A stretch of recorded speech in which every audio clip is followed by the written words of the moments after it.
Ya, assalamualaikum warahmatullahi wabarakatuh. Selamat malam semuanya. Jumpa lagi dengan saya Jutama dari Jalan-Jalan Sepak Bola ya. Semoga sehat semua. Aku mau sedikit update tentang rencana aku ke Malaysia, ke Johor ya. Sebenarnya udah beli tiket untuk tanggal 22. Nah, tapi tiba-tiba di schedule dipindah jadi tanggal 24. Akhirnya aku refund, aku beli lagi tiket untuk boleh tetap tanggal 22 itu menuju Singapura, baru itu nanti ke Johor ya. Itu update-nya, kemungkinan akan bakal jadi walaupun tak ada match di sana. Nah, di video kali ini aku mau bahas soal Oscar Arribas ya. Kita tahu jadi melengkapkan player-player importnya ya, dan salah satunya adalah Oscar Arribas. Nah, dan nampaknya ini Oscar Arribas akan menggantikan posisi dari Corbin Ong ya. Walaupun memang Corbin Ong secara umur juga belum terlalu tua ya, masih muda lah, 31 tahun. Tapi ini akan menjadi persaingan yang kompetitif antara Corbin Ong ataupun Oscar Arribas. Walaupun kalau kita tengok Corbin Ong ini lebih untuk ke wingback, sedangkan Arribas mungkin sayap kiri ya. Tetapi memang kecenderungan JDT yang seringkali memanfaatkan formasi 3 back ataupun 5 back, tapi aktualnya nanti yang 2 bantu penyerangan itu, jadi memungkinkan ini akan sering posisi yang sama ya antara Arribas ataupun Corbin Ong, dan ini akan saling mengisi. Dan kita tahu jadi sekarang di setiap posisinya itu punya persaingan yang sangat kompetitif ya. Jadi ini menarik lah untuk kedalaman dari sebuah klub. Dan ini sih Oscar Arribas sudah mulai menunjukkan kualitasnya ya di pramusim di Dubai. Bagaimana pergerakan pemain ini luar biasa. Ini menarik ya, nanti siapa yang akan sering mendapatkan starter di Liga Super. Nah, menurut korang siapa ya? Dan secara usia Oscar Arribas juga masih muda, 24 tahun, dan kemungkinan boleh bertahan lama ya di JDT. Dan secara tinggi hampir sama ya. Mungkin agak kurus sedikit nih untuk Arribas ya. Secara tinggi Oscar Arribas 183, sedangkan Corbin Ong 184. Secara usia lebih muda itu ya. Dan ini compare yang menarik. Kita tunggu saja apakah memang ini musim ini posisi Corbin Ong akan tergeser oleh kedatangan Arribas. Sekali lagi, menurut korang seperti apa? Tulis di kolom komentar. Nah, yang kedua ini soal JDT dan HID Global bekerjasama untuk sistem kemasukan penyokong. Ini menarik ya. Sebelum mengumumkan perbincangan bersama Live Fitness, JDT mengumumkan bekerjasama dengan satu lagi serikat global, yaitu HID Global. Menurut kerjasama ini, ia bakal menambah baik sistem kemasukan penyokong ke Stadium Sultan Ibrahim. Kerjasama JDT HID Global dicapai selepas pengurusan syarikat mengadakan perbincangan bersama Tunku Mahkota Johor TMJ merangkap pemilik JDT DYIM Tunku Ismail Ibni Sultan Ibrahim di Dubai. HID Global merupakan peneraju organisasi pengurusan kawalan akses yang terlibat dalam 3 edisi terakhir Piala Dunia, termasuk edisi Qatar 2022 dan beberapa acara berstatus benua di seluruh dunia.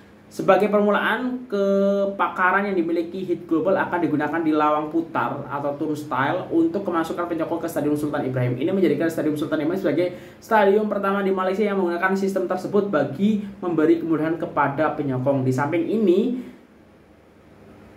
membantu JDT memperoleh lebih banyak maklumat mengenai corak kemasukan penyokong. Ini dapat membantu klub menambah baik perkhidmatan sedia ada kepada para penyokong dan mempengaruhi keputusan klub untuk jangka masa panjang. Dan paling penting, sistem HID Global ini dapat mengelola isu pemalsuan tiket dengan lebih baik. Ini sekaligus membantu JDT memantapkan sistem keselamatan mereka. Nah, ini sebenarnya hal yang baik ya. Dan ini juga yang terjadi di Indonesia ya. Bagaimana dengan tidak adanya yang tragedi yang memilukan, yaitu soal Kanjuruhan yang sampai tewas, itu juga karena over capacity pada waktu itu ya, karena sistemnya yang kurang baik lah, dan itu perlu ditingkatkan lagi ya. Dan JDT juga salah satu yang memulai klub ya untuk single seat ataupun tiket sesuai dengan seatnya ya, kalau aku baca-baca. Nah, ini menarik ya, lagi-lagi JDT memulai untuk jadi yang pertama dengan fasiliti tersebut. Nah, selanjutnya beberapa waktu yang lalu kan aku sempat bikin video soal pemilik baru KL ya, dan potensi KL City untuk menjadi pencabar JDT musim ini ya. Tapi ternyata ketika aku lempar ya di sosial media, di YouTube ya, aku buat voting tentang siapa yang bakal jadi pencabar JDT musim 2023 ini, yang Yang keluar pertama dari total 786 suara itu adalah Selangor ya dengan 49%. Nah, nomor 2 itu Kedah 17%, Sabah 16% dan Trengganu 14%. KL City itu ada di nomor 5 dengan hanya 5%. Jadi nampaknya walaupun KL City kemarin sempat final Piala AFC ya, sebelumnya sempat juara Piala Malaysia atau FA ya, Malaysia ya kalau aku tak silap. Dan musim ini sudah ada pemilik baru dan dengan rencana akan menaturalisasi pemain gitu. Jadi nampaknya belum menjadi ancaman bagi para penyokong untuk pencabar JDT. Dan di harimaumalaya.com pun Bojan Hodak mengamini itu ya. KL City FC tiada budget sebesar JDT atau Selangor FC. Kami tidak boleh beli pemain top tetapi mampu hasilkan. Nah, ini disampaikan oleh Bojan Hodak. Walaupun kami mempunyai pemilik baru, tidak banyak perubahan pun yang berlaku. Kami masih tidak boleh bersaing dengan klub seperti JDT dan Selangor mempunyai budget yang lebih besar. Sasaran yang kami letak juga realistik. Pada musim pertama saya di sini kami tamatkan saingan liga di tangga ke-6 dan semua orang puji kami. Tetapi musim lalu kami turut berada di posisi ke-6 tetapi orang sudah tidak kisah pencapaian itu. Ini adalah masalah kami. Apabila pemain dapat tawaran gaji lebih tinggi mereka akan pergi. Musim lalu Daniel Ting tinggalkan kami untuk ke JDT dan kali ini Irfan Zakria pula ke Sabah. Saya tak boleh beli pemain ternama tetapi apa saya boleh buat adalah cari bakat baru dan bentuk dirinya. Musim ini kami mempunyai ramai pemain yang baik dan saya harap kami semua dapat buat jurulatih pening untuk meletakkan siapa yang layak berada di kesebelasan utama. Apa yang penting kami harus segera mendapatkan keserasian dalam sesi pramusim supaya bersedia apabila liga bermula.